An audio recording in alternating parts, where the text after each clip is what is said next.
Okay, I have a pretty wide variety of shop lights in my woodworking shop. And I'm not new to YouTube. This is a new channel for me though. So I am still fooling around with converting shop lights. And what I'd like to do is show you a couple of videos that I didn't see anywhere on YouTube. There's plenty of videos for converting fluorescent lights into new LEDs, but there are none for two of the conversions that I've done. So you can see my shop is a little bit in disarray, but it's pretty bright. And what I wanted to show you, this is a tubular halogen lamp shop light that was sold by both Home Depot and Lowe's, so I'm sure there's millions of these in the country. And when I got them, I thought they were pretty neat because they're a lot brighter than fluorescent bulbs. But now, you know, halogen, these things are, you get the best lighting with 150 watt halogen bulbs, which are, you know, it's 300 watts per fixture.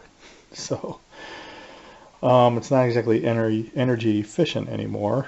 It never was, but you know, now we're in a energy efficient era. So what I wanted to do is show you a video to convert these to halogen.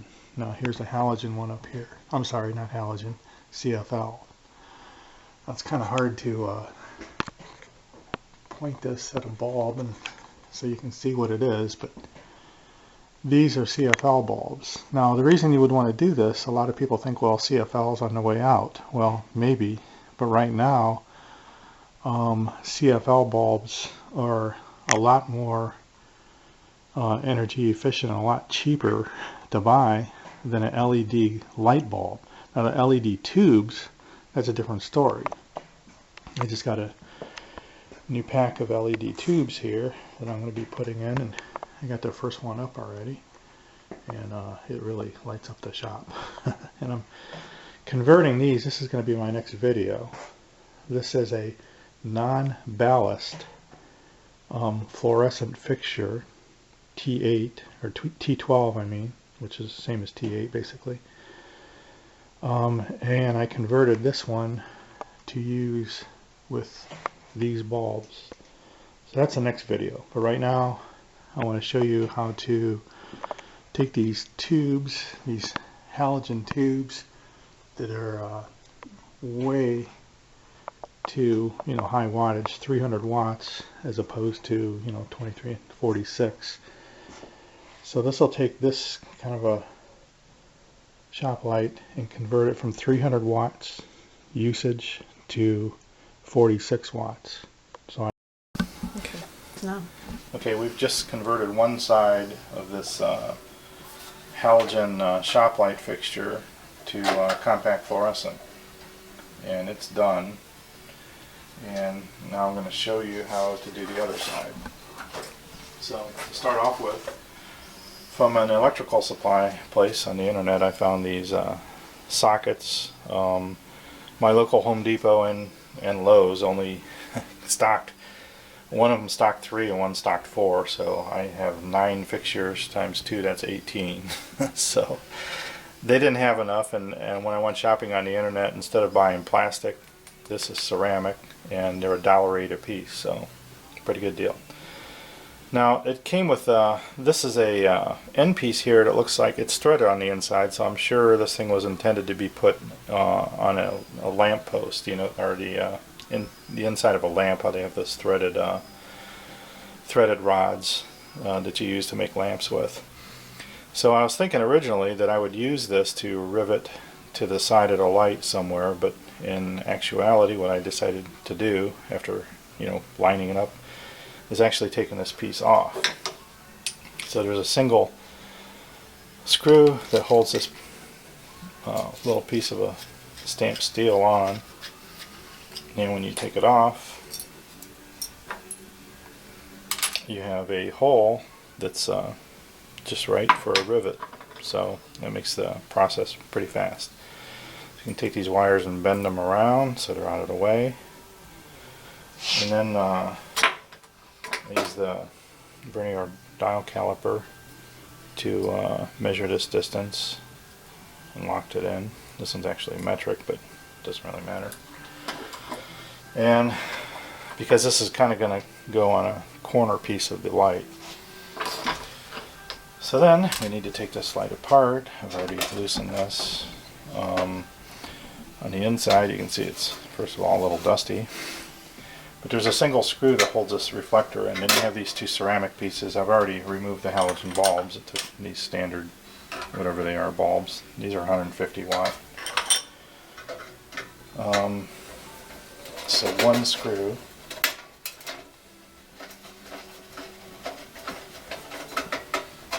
Takes this reflector out.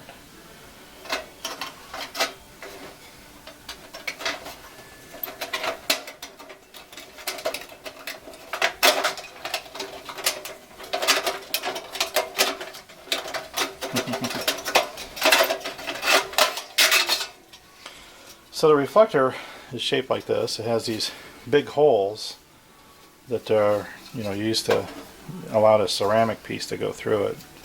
It's kind of thin stuff, but all that did was reflect. Now inside here, what we have is a piece of steel with the two pieces of ceramic on it, which were the two poles for the light.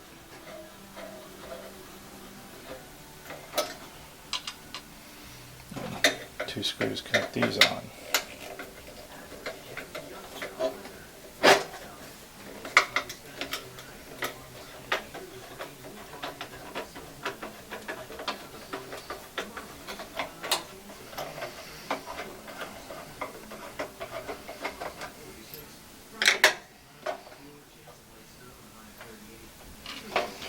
And what you have is this fixture here, and the only thing we need from this are the wires. So cut them off as close to here as possible because the white one's a little short.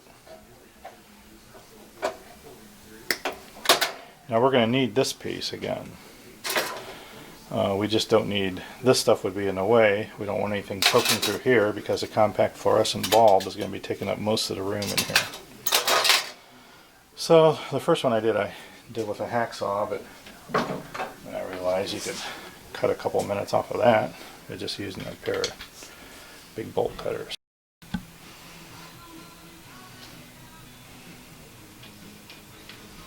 Okay, so if you line the bolt cutter up on the inside here, you can snap off that piece of ceramic. Takes a little less time than using a hacksaw. Then we need to pull this black wire back through because we don't want it on that side. And there's a little metal clip in here that we use to hold it in place. So a little wire stripper here. Cut the end of this off.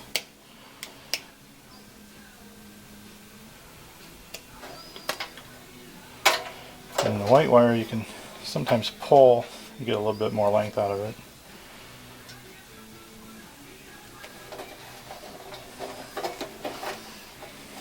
Whoops. Okay, now, this isn't the one I just took off, okay. So here's the one where we removed the metal piece a couple minutes ago. Now, we need to mount it on this thing, close to this seam where it goes from round to square. And mark the distance. You don't have to get this exactly in the middle. This stuff is really thin, almost like heavy tin foil. So I just poked a little hole, and then I can tell where I need to drill.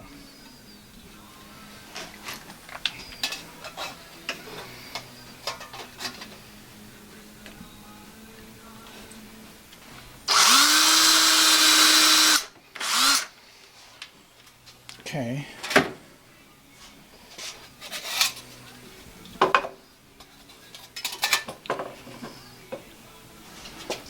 And we just need to grab a rivet.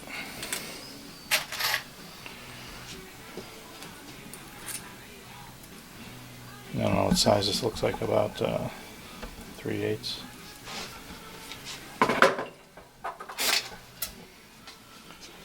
And Okay. Go. okay, now this lines up with our little hole here, and we just put the rivet in here.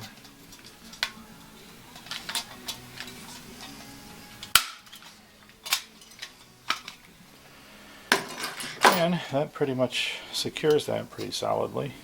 Now, here's a part where, you know, I'm sure this wouldn't pass eval inspection. We're going to have this wire here going across this sharp piece of metal here, so be careful that you don't cut the insulation on it, and just shove it through there.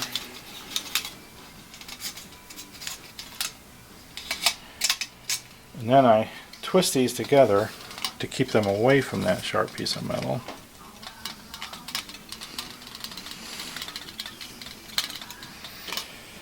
And then we do one more thing.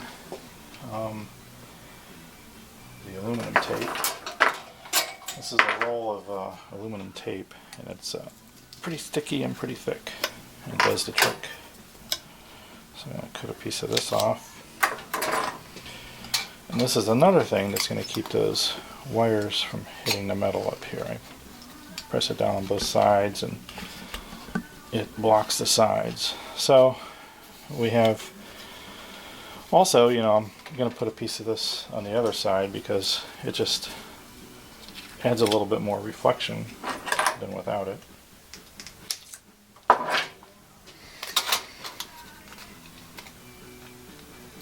And there are some other holes in here that that were used with the original setup because it's just to let heat escape.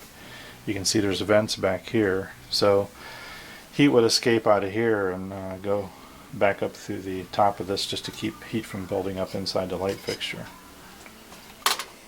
So now we are ready to reconnect this, or connect it.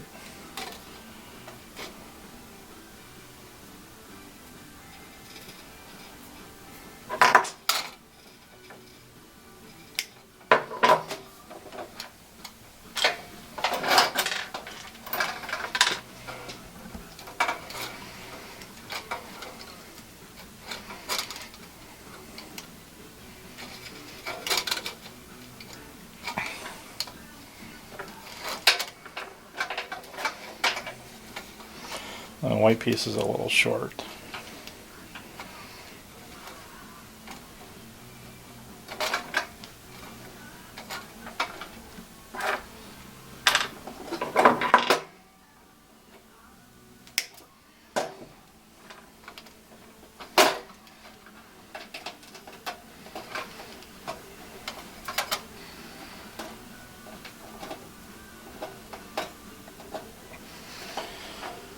Now if your electrical code calls for you to tape these on also, then you need to tape them on.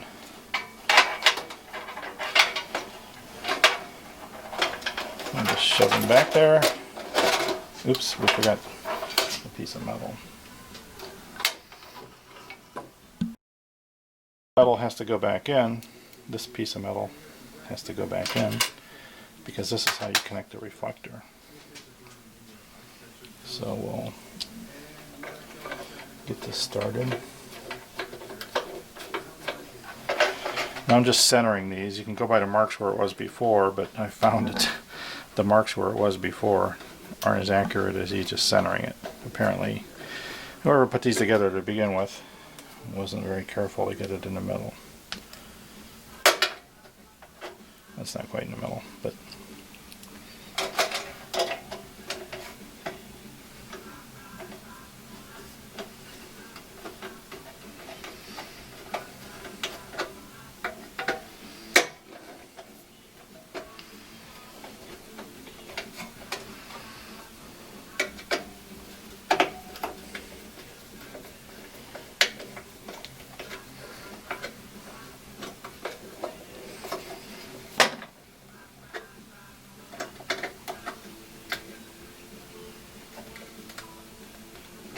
okay. Now this piece simply goes back where it used to be.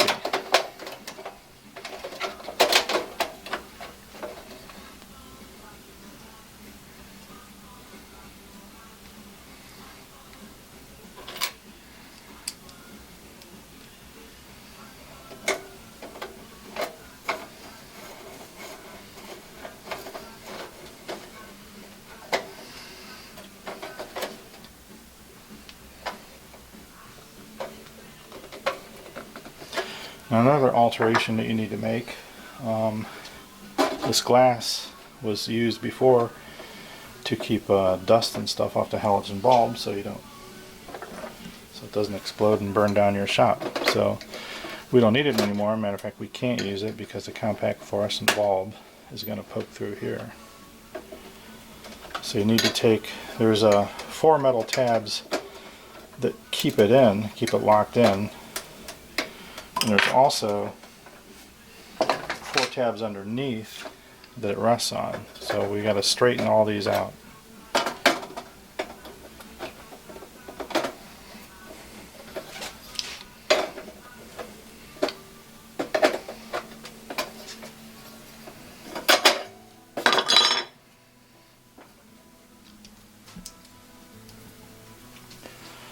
So here's the other 4. Before, these things went in front of the reflector. Now they're going to go behind the reflector. That's why these have to be straightened out.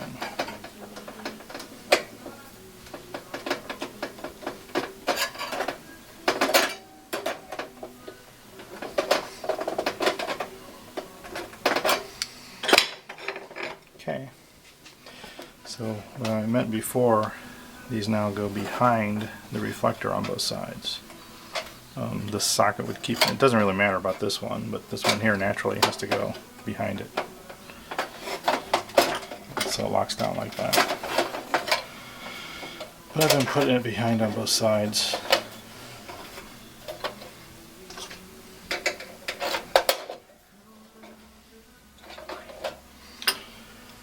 Now we just grab a compact fluorescent bulb.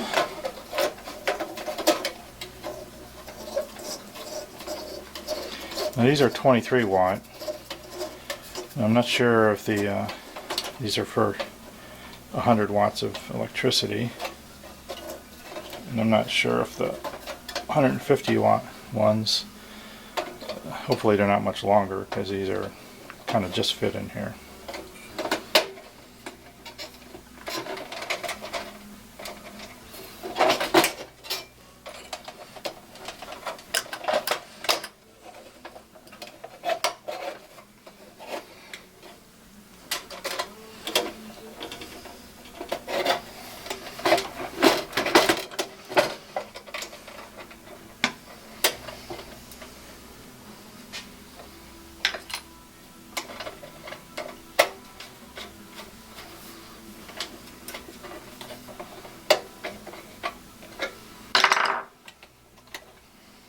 Tape raised up a little bit here.